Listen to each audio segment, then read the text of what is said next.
30 verse 6. And David was greatly distressed for the people spake of stoning him, because the soul of the people was grieved, every man for his sons and for his daughters. But David encouraged himself in the Lord his God. So yun ang ating neighbors. Sabi dito sa aking ginawang devotion, did you find yourself doing something, or let's say you are doing the best in the ministry, serving the Lord, and suddenly you learn that your own ministry, like your family, or for those single, yung kanilang personal life, or your own self is in great worries because of things that is happening and that is out of your control. Nagsiserve ka sa Panginoon, tapos suddenly biglang may problema. Totoong problema. Maaaring galing sa Pilipinas, wala kang kinalaman. Nangyari sa Pilipinas at darating sa iyo ito. Okay. Maaaring these are some of the questions we might asking to ourselves pag dumating yung pagkakataon na yun. Ito, for the new believers, why now I accepted the Lord Jesus Christ as my personal Lord and Savior, I am suffering more problems than before? Pwede bang ganun? Kung kailan naman ako nagtitilit maging faithful sa Panginoon, saka naman isang matutak na problema pa. Di ba? Tapos dito pa, why now I am serving, I lost my means to support my family's need. Nawalan ako ng trabaho. Nagsuserve ako. Am I really in a right track? Tama kang mag-join ako sa AGBC? Bakit parang puro problema? Why I am suffering now the things that I don't do? Wala naman akong ginawa. Bakit nangyayari yun? Am I really forgiven to all my sins? Bakit yung mga consequences ng old sin ko, inahan pa rin ako? Bakit kaya ganun? Distress yun. Dahilan yun ng distress. Why I feel nobody likes me? May ganun ba? Distress din yan eh. Pagpakaramdam mo kahit saan ka pumunta, hindi ka welcome. Nagkukos ng distress yan. Actually, those questions were just a result of our distresses in life. Pag ganun yung mga tanong natin, distress ka. You are in a stressful life. Let us try to learn from the story of King Saul and David in the book of 1 Samuel chapter 30. Yung buong chapter yun actually. Distress or trouble, how distress or trouble affected their lives, and we might see ourselves just like them. Dalawang tao, si King Saul at si King David, tumarap ng distress in life. Okay, tuloy na natin. First point, sabi dito sa aking ginawa, the situation. S, no? Para kunyari, alliterated S. Situation. O kaya naman C, condition. Para naman sila, di ba? Condition of situation. So, ayan yung ating first point. Basahin natin yung verses. Tulungan nyo akong magbasa. 1 Samuel chapter 30 verses 1 to 6. Kayo naman po muna ang magbasa. 1 Samuel 30 verses 1 to 6. Tulungan po akong magbasa. Are you there? Yeah. Ready? Begin. It came to pass when David and his men were come to Ziklag on the third day, that the Amalekites had invaded the south. Ziklag and smitten Ziklag, burned and fire. And the men and women and captives were murdered in you. They slew not any, neither great nor small, but carried them away and went them away. So David and his men came to the city, and behold, it was burned with fire, and the wives and the sons and the daughters were taken captives. David and the people that were with him lifted up their voice and wept, and David had no more power to eat. And David slew out his taken captives, and Ahiman and the Jezreelites, and Abigail the wife of Nabal and Carmel. And David was greatly distressed, for the people spake of stoning him, because the soul of all the people was grieved, every man for his sons and for his daughters. But David encouraged himself in the Lord his God. And he read. Amen. So, nakita naman natin situation. Ganun yung situation. Nabanggit na rin sa lesson ni Pastor na kinuha ng kanilang mga asawa at anak at lahat ng kanilang mga ari-arian doon, ng mga things nila doon sa Siklang sinunod. Pagbalik nila galing ng Philistine. Okay. And kasama ni David yung kanyang mga loyal soldiers. And actually, itong mga loyal soldiers na to, if you remember, yung sharing ni Brother Werner, Sunday's school natin, itong mga kasama niya na, ito, actually, mga kamag-anak niya, kalapit na dugo. Ang term na ginamit ni Werner dito, ano nga yan?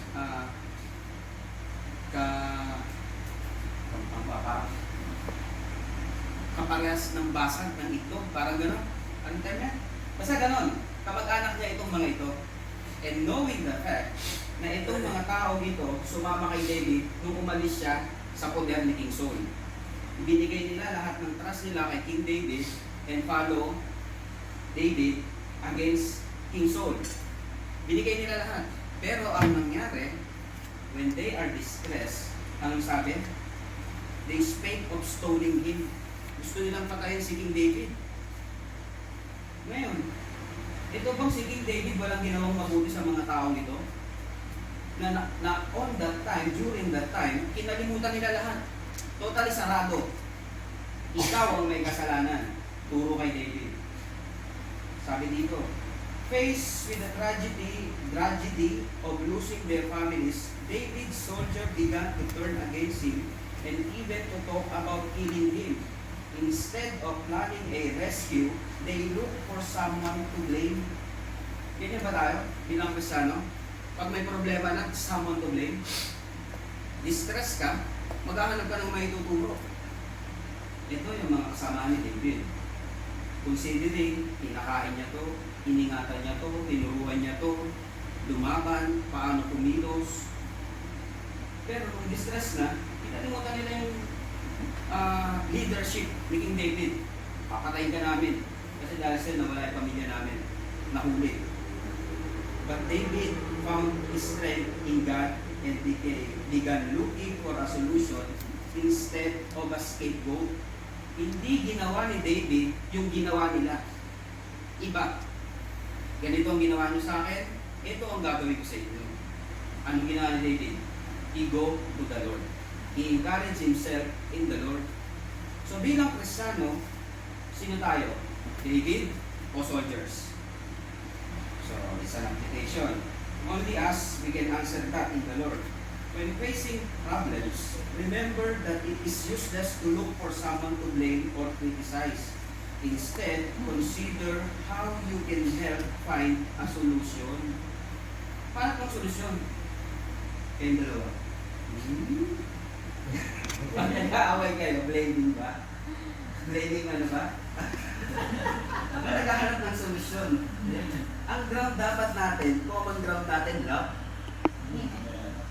Kung kayo nag-i-start ng pagpapamilya at ang common ground nyo ay hindi love, baka mangyari sa inyo, pareho kayo ng mga soldiers. Magtuturuan na lang kayo, ikaw kasi.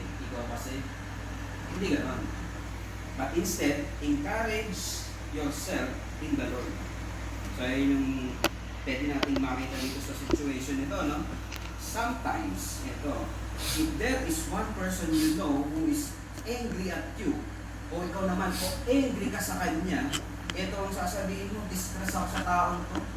Makita ko pa lang to, ayoko nang mag-serve. May ganyan ba?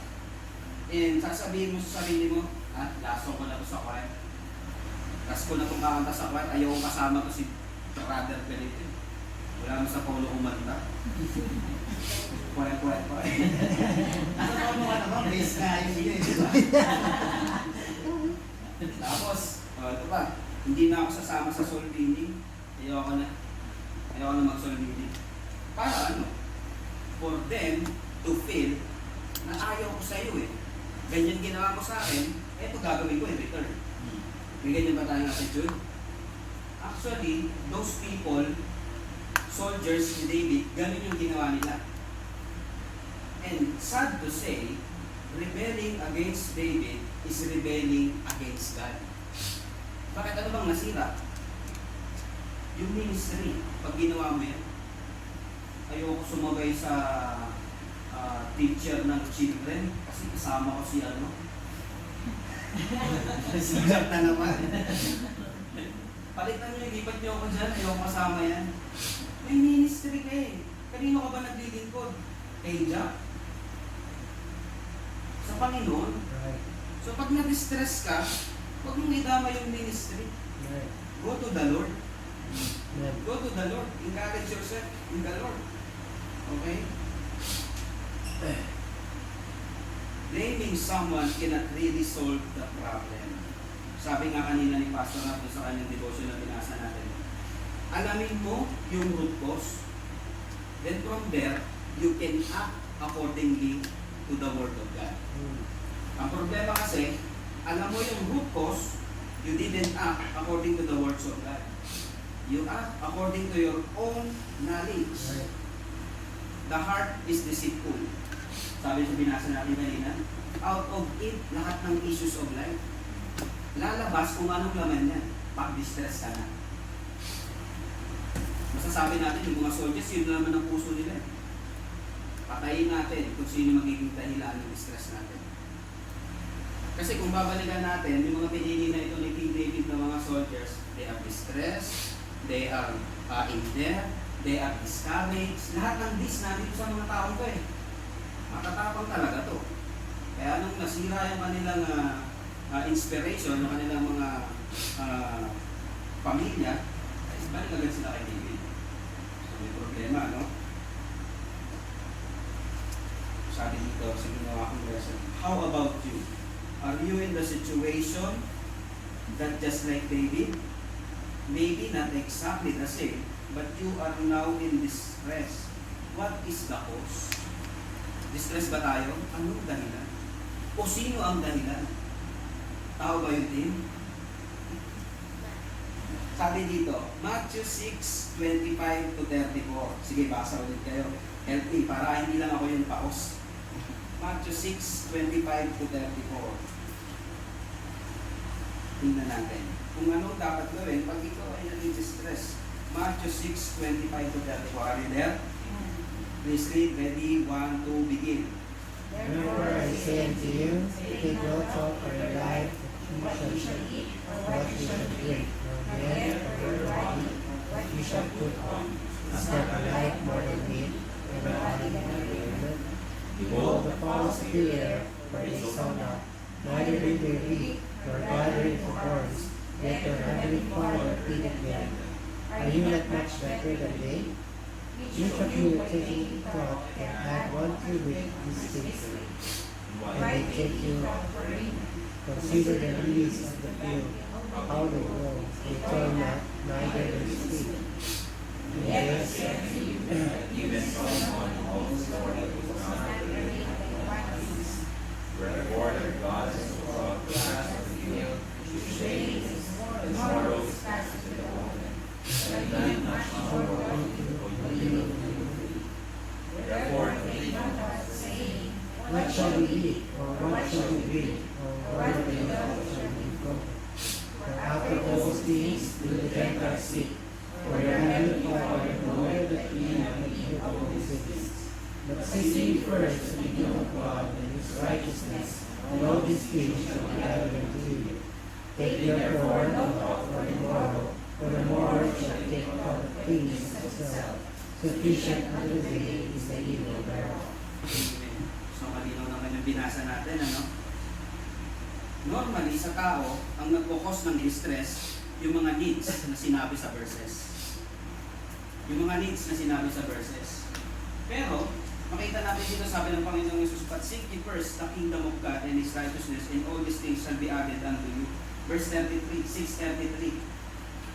Back in the history ni King David, wala pa naman tong sulat na to eh. Wala pa tong scripture na to. Pero yung ginawa ni King David is exactly like this. Parang alam niya ito. Anong ginawa niya? When he is facing difficulties in life, he seek the Lord first. So sa atin, pag tayo ba nagkakaroon ng isipin, problema, alalahanin, anong sinisik natin? Lord ba? O yung mga kapatiran na akala natin makakatulong sa atin? Sad to say, yung inaakala natin makakatulong sa atin, makaka-encourage, yun pa yung makakapag-post sa atin ng ano, discouragement eh. Just like what happened to King David. Yung akala niya ng mga soldiers na magsasabi, David, let's make a plan. Bawiin natin. Dapat ganun. Kaso hindi. Nabigo siya. But he encouraged himself sa Panginoon.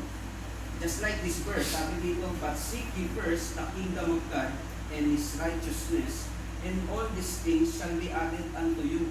Ano ba yung gustong i-add ni King David sa kanila na nawala?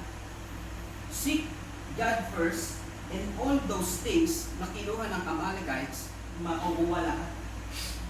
Parang alam ni King David yun, no? Tayo, alam natin ito eh.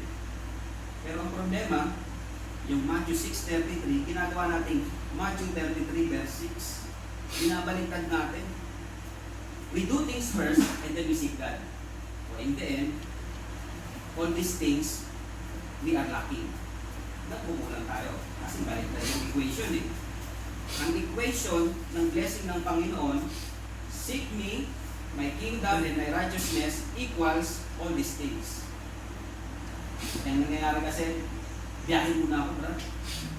Grab muna ako. Mamaya na Bible study. Makapagkitay naman yun kahit day. Kaya hindi ka naman gano'n, di ba? Amen. Hindi bang grab driver yun? So seek ye first. Seek ye first. Okay. Okay. Ano ba sabi dito? Ito naman. Or maybe the cause of our distress is sin. We still holding a besetting sins.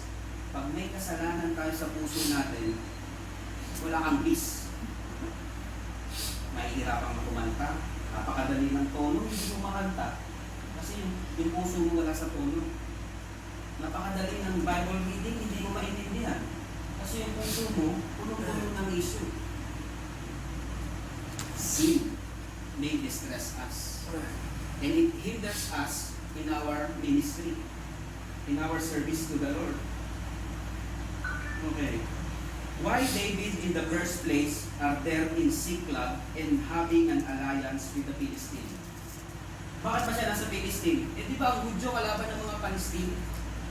Bakit siya nandun? Kasi merong isang king na na-distress. Inanting siya to kill him. At ipinush siya papunta sa lugar ng mga kaaway. Distress si King Saul kasi hindi na siya pinapakinggan ng Panginoon. So ang ginawa niya, i-hunt David. Instead of repenting King Saul, ang ginawa niya, gusto niya papatayin si David. So, tayo mga Kristiyano, if we are distressed, are we pushing our brethren away from the Lord? Huwag tayong si King Saul. Let's have an repentant heart to resolve the problem. Ano bang problema ni King Saul?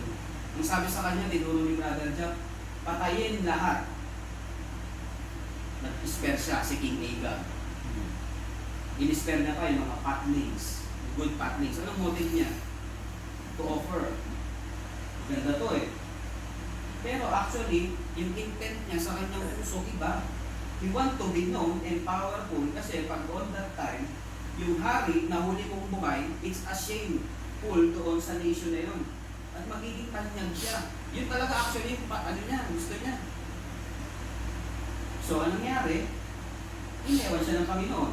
Yung kingship na dapat sa kanya, sabi ng Panginoon, no, I repented. Hindi ka na magiging hari. Ayaw na siya kausapin ng Panginoon. Pag may kasalanan tayo, sabi ng salita ng Panginoon, if I regard iniquity in my heart, the Lord will not hear me. Eh, yun yung nangyari kay King Saul. Hindi siya pinakinggan. Di ba? Eh, yung nakasulat sa ano eh, sa 1 Samuel 15, 8-11, hindi na natin babasahin yan. Kasi as a Christian, I know, for sure, alam niyo yung story nito ni King Saul. Bakit siya hindi na naging hari ng Israel, but David din siya. Kung babalikan mo yung story, mahal na mahal ni King Saul si King David eh. Mahal na mahal niya. He loved David so much. Pero bakit naging threat si David sa kanya? Jealousy? Authority? Power? Ayun yung nangyari. Sige, pakibasa 1 Samuel 18, 28 and 29. Brother Gilbert. 1 Samuel chapter 18, verses 28 to 29. First Samuel 18, 28, 29. And Saul saw and knew that the Lord was with David, and that Michal, Saul's daughter, loved him. 29. And Saul was yet the more afraid of David, and Saul became David's enemy continually. Enemy continually. May ginawa ba si David? Wala naman eh. Ano bang ginawa ni David sa kanya? David is loyal to King Saul. Even his children, mahal si David. At nung nakikita ni King Saul na si Michal, mahal si David, naano pa siya, nainis pa siya. Ay, gano'n. Kasi hindi tama yung puso ni King Saul. At ano nangyari? And Saul became David's enemy continually. Hanggang gusto niya lang mapatay si King David. Diba? So, we should not be like King Saul to our fellow believers. Ito ang nakakalungkot. Sabi ng verse kanina, Mark 7:18, He that have ear, let him hear. Naririnig natin ang salita ng Panginoon. Let him hear. You are not rebelling to David. Sabi dun sa mga soldiers. They are actually rebelling to the Lord. Example of rebellion. 10 spies. 12 sila. Yung 12, si Caleb and si Joshua, sumunod sa utos. Yung 10, nag-murmur. Ano nangyari? Immediately they died with a plague. Ano pa? Murmuring. Pag ang tao nag-murmur sa ministry, diba yan? Yung practice ng buwan, pagkatapos ng morning service, tapos meron pa rin afternoon service, gabi na yun na. Beware. This ministry is not pastor, not ministry. It's God's ministry. Right. So bakit tayo nag-murmur? So beware. Beware. You know, when you are angry to someone, you don't want to see him or her, or even hear his name or her name. Nung hindi pa ako Kristiyano, ganyan ako eh. Marinig ko pa lang yung isang tao na ito. Santo say, chewing ko. Dito ni Reboy. Patay na. Pag naririnig ko yung pangalan na yun, natatakot ako. Kasi meron akong tito, kapatid niya, pagkasama ko sa paglalaro, pag nakikita kami magkasama, binubulpi niya sa harapan ko. Broken family kasi kami. Yung family, tatay niya ni Boy, galit sa family namin.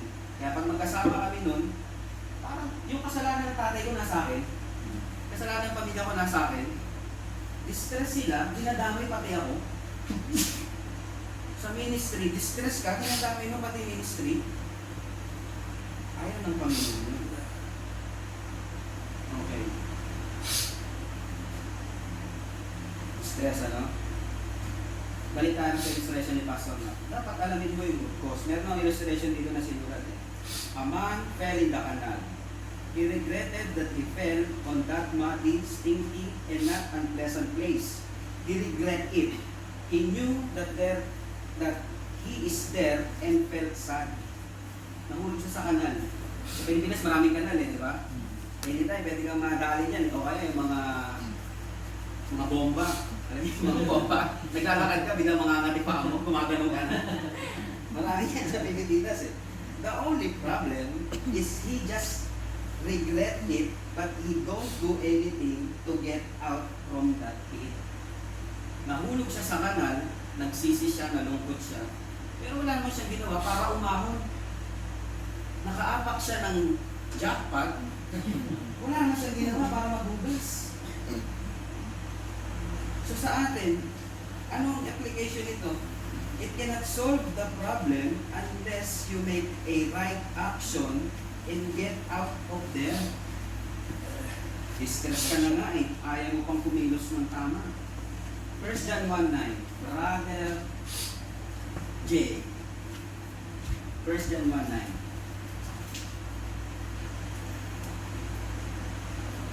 Ilang minutes na yun? First John 1:9. Opo. If we confess our sins, He is faithful and just to forgive us our sins, and to cleanse us from all unrighteousness. Ang main point to get back and right with God at mawala ka na sa distress na iyan, ito raw, if we confess our sins, He is faithful and just to forgive us our sins and cleanse us from all unrighteousness. Merong admittance. Bago ka na save, ABC of discipleship, ano yung una? Admit. Pag distress ka, admit mo ano yung cause. Then from there, confess. Kanino? Sa Panginoon. Pag tama ka sa Panginoon, tama ka sa tao. Bakit hindi ka tama sa tao? Bakit hindi ka tama sa Panginoon? If we confess our sins, He is faithful and just to forgive us our sins and to cleanse us from all unrighteousness. The only problem with us is we limit the power of God, and with that, we are in great distress. Pilit natin itinatago, kinikimkim yung cause ng distress. Instead of giving it to the Lord because He cares, akin na lang ko, Lord. Not time. Not time for me, Lord, to let go of this. Anong sabi ni Pastor Bert last Wednesday? Yung sin is increasing death. Habang inahawakan mo yan, pabigat ng pabigat yan, hanggang masanay ka na. Hanggang parang si King Saul ka na, papatay mo na yung iba. Oh, yun na yung condition. Yun na yung situation. First point natin yun. Parang ang bigat ng no? Kung nangyari. Dako naman tayo sa solution. Meron namang solution. Or consideration. Pag nandun ka na sa sitwasyon na yun, ito ang dapat natin gagawin. Consideration or solution for our point number 2. We may sow ourselves in distress. Whatever the reason is, it may be because of man's basic needs, food, shelter, clothing, health issues. We may thinking so much and worried of not being able to help our loved ones back in the Philippines, or maybe sin, our own sin, or sin of other people. We must consider one thing and let us learn from King David. But Brother Gilbert, 1 Samuel verse 30, chapter 30 verse 6, pakibasa ulit.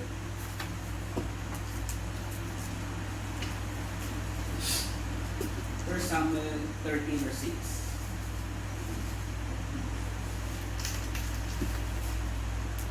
And David was greatly distressed, for the people spake of stoning him, because the soul of all the people was grieved, every man for his sons and for his daughters. But David encouraged himself in the Lord his God. Ano yung sabi dun sa ulit? But David encouraged himself in the Lord his God. When we see those people around us are not capable of encouraging us, when we see the situation are pulling us away from the Lord, anong dapat natin gawin? Common naman sa atin na bumalik sa Panginoon eh. Ba't ayaw natin gawin?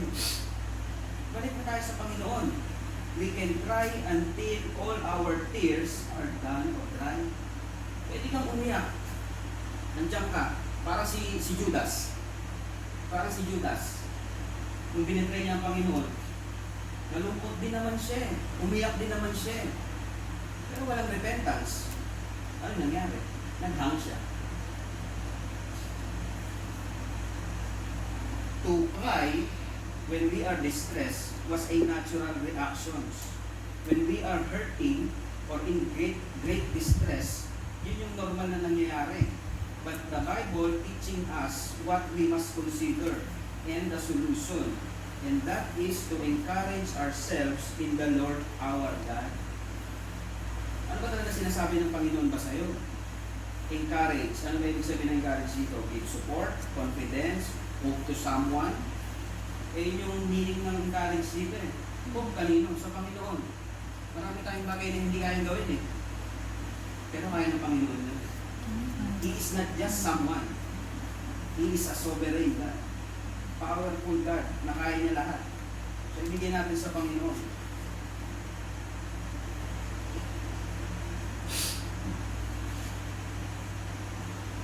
Itong God na ito,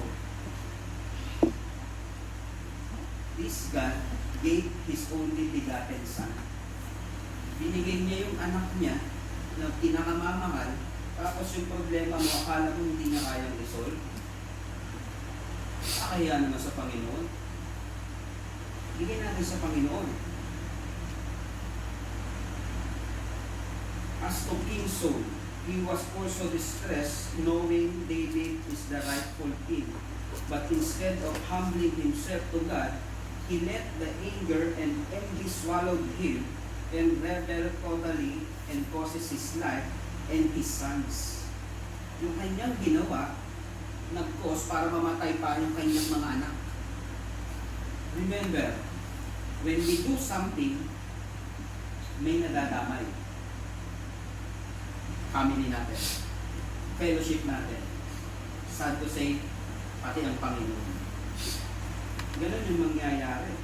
Our actions will affect not only ourselves, but our loved ones as well. Ito, don't waste and take for granted the fellowship that we have with the Lord and with the brethren because of focusing on our distresses, worries, or sin. Sayang yung fellowship eh.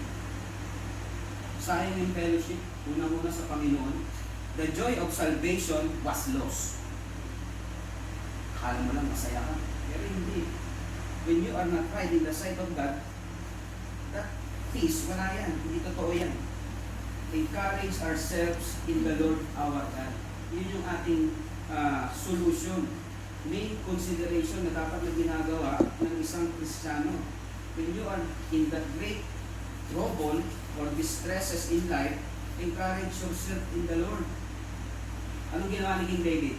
1 Samuel chapter 30 verse 7 to 8. Brother Mike, chapter 30 verse 7 and 8. 1 Samuel. First Samuel chapter 30 verse 8. 7 and 8. 7 and 8. And David said to Abiathar, the priest, Ahimelech's son, I pray thee, bring me neither the ephod. And Abiathar brought Peter the ephod to David. And David inquired at the Lord, saying, shall I pursue after this troop? Shall I overtake them? And he answered him, pursue, for thou shalt surely overtake them, and without fail recover all. Ano yung ginawa ni King David? Ano yung nagsisimbolize ng ipod? Yung ipod na ito, garment ito ng high priest. Sinusuot ito when they are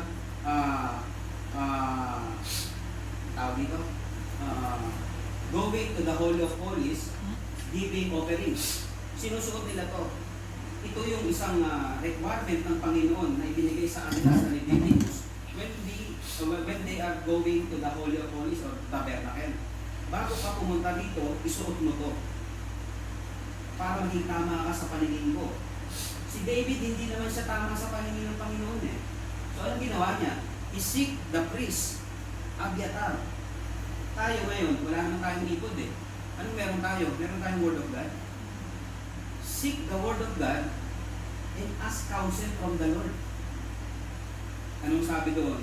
Anong sabi doon ng sagot sa verse 8? And David inquired in the Lord saying, shall I pursue after this group? Shall I overtake them?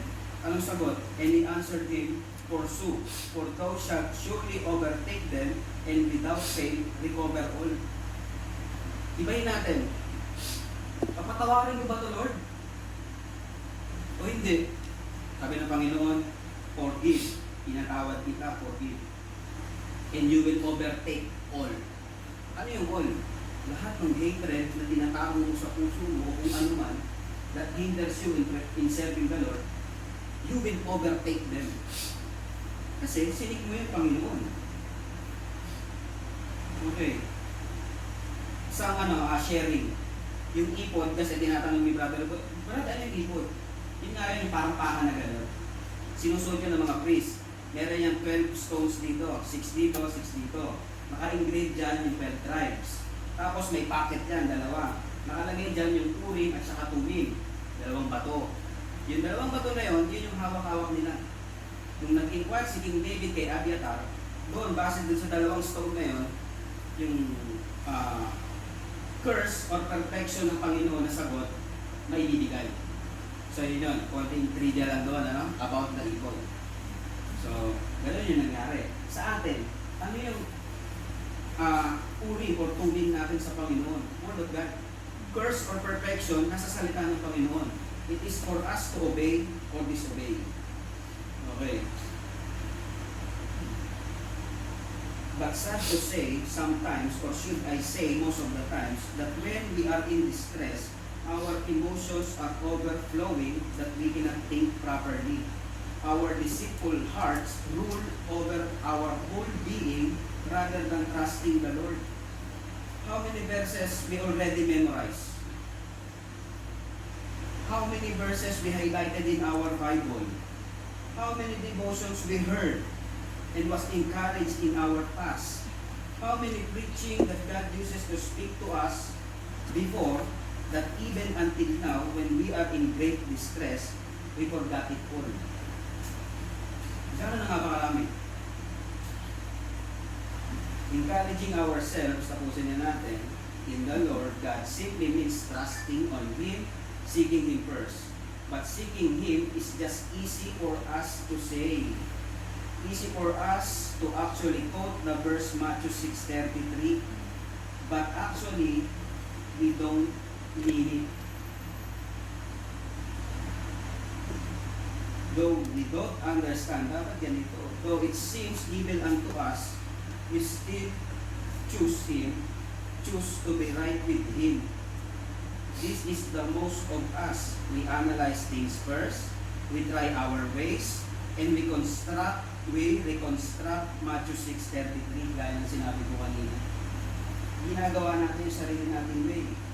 We always heard this, but we don't learn and trust in it. Get right before God, and all these things shall be added unto you. Do right, and everything will fall into its right places. Can we trust the promises of God? Do you want to trust the promises of God? So yun yung question. Matthew 6:27, Brother Reboy.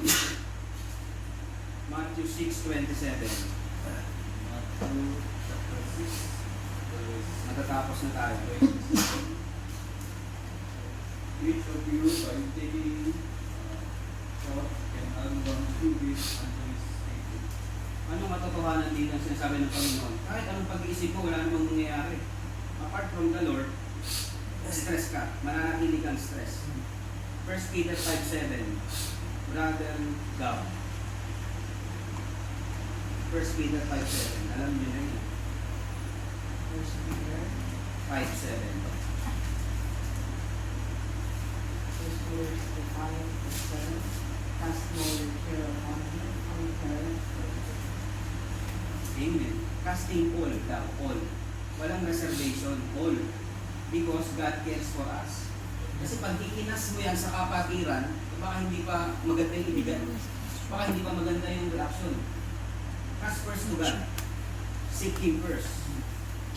Is there anything too hard for the Lord? What is your burden right now? Cast it all to the Lord, for He careth for you. He is near to His children who are with a broken spirit and broken heart. Panginoon lang.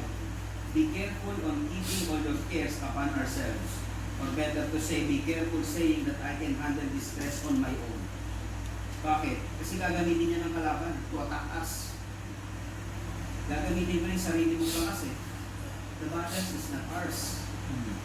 It is of the Lord. The devil come to steal our joy of salvation. kill the fellowship with the Lord and to our fellow believers, and destroy us to be useless in the ministry of the Lord. So pag gano'n na ang nangyayari, you are being attacked. John 10:10, the thief cometh not, but for to steal, and to kill, and to destroy. Ito ang Panginoon, they might have life, and that they might have it more abundantly. So lapit tayo sa Panginoon kung gusto natin magkaroon ng buhay. Keep on trusting the Lord. We are partakers of Christ's suffering, and we are partakers as well of His victory. So kung nahihirapan ka, sana nahihirapan ka in doing the ministry, not in the other way around. Nahihirapan ka kasi sumusuway ka. If we will continue reading the whole chapter of chapter 1 verse 30, chapter 30 ng 1 Samuel, na-overtook niya eh. Along the way, meron silang nakitang Egyptian, iniwan ng Amalekites. May sakit na dun sa daan, iniwan. Pero nung ginamit ni David, ginawa niya ng mabuti. Itong Egyptian na to, kasama ko sa sumunod sa Siklag. Pero nung ginawa ni King David, in return, ginawa niya pa rin ng mabuti.